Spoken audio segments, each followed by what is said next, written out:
Cette jeune tenniswoman devait devenir la meilleure joueuse de tennis du monde, mais sa carrière a été complètement ruinée par son père. Et aujourd'hui, je te fais le podium des athlètes qui ont vu leur destin complètement anéanti par leur entourage. Sur la première marche de ce podium, on retrouve Quincy Promes.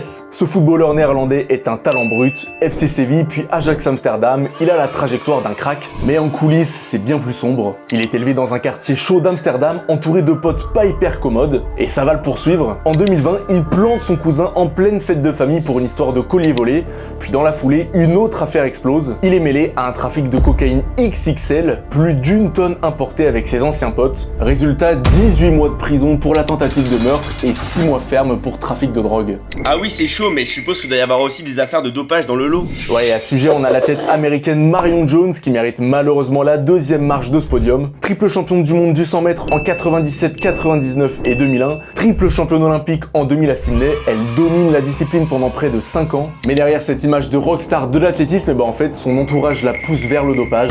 Son compagnon CJ Hunter et son entraîneur Trevor Graham l'incitent à intégrer un programme dopant extrêmement sophistiqué.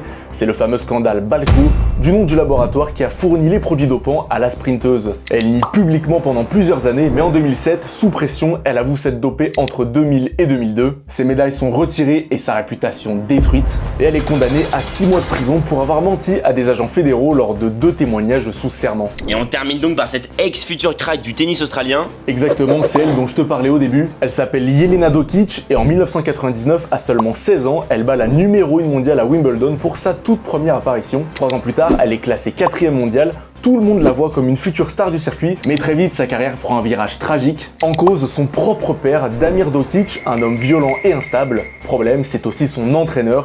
Il la frappe régulièrement jusqu'aux larmes, l'insulte et va jusqu'à lui interdire de retourner à l'hôtel après une défaite en demi-finale à Wimbledon en 2000. Son comportement devient tellement ingérable qu'il est même banni de plusieurs tournois. Plongée dans cet environnement toxique, Jelena sombre dans la dépression, elle a des pensées suicidaires et met finalement fin à sa carrière en 2014 dans l'anonymat.